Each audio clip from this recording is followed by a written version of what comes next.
Novénna pred slávnosťou svätej Faustíny. 3. deň.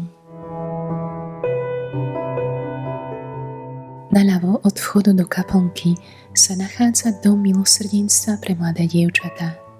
V časoch sestry Faustíny sa do dievčatá sami hlásili, lebo chceli zmeniť svoj život. Jedna z nich si takto spomína na našu sveticu. V roku 1937 ma poslali do kuchyne. Tam som opäť stretla sestru Faustínu, ktorá nás učila variť. Boli sme 4 dievčatá. Sestra bola strednej postavy, štíhla, veľmi málo vravná, stále v pohybe. Bola zanepráznená, stále sa modlila, bola akoby vzdialená. Všetko robila mlčky.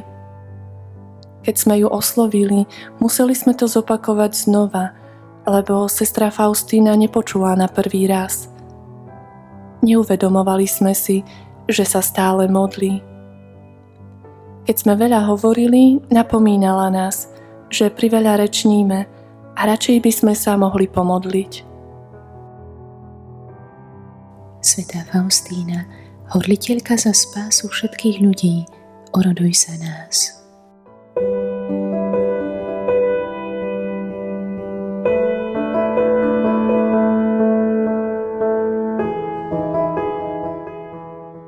Modlitba o vyprosenie milosti na príhovor svätej sestry Faustíny.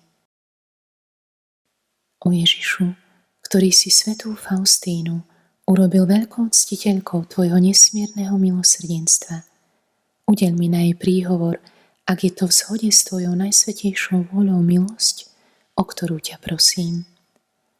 Ja hriešny nie som hoden tvojho milosrdenstva, ale pozri na ducha obety a zasvetenia sestry Faustíny, odmeni jej čnosť a vyslíš moju prosbu, ktorú ti na jej príhovor s dôverou prednášam. Otče náš, ktorý si na nebesiach, posväť sa meno Tvoje, príď kráľovstvo Tvoje, buď vôľa Tvoja, ako v nebi, tak i na zemi.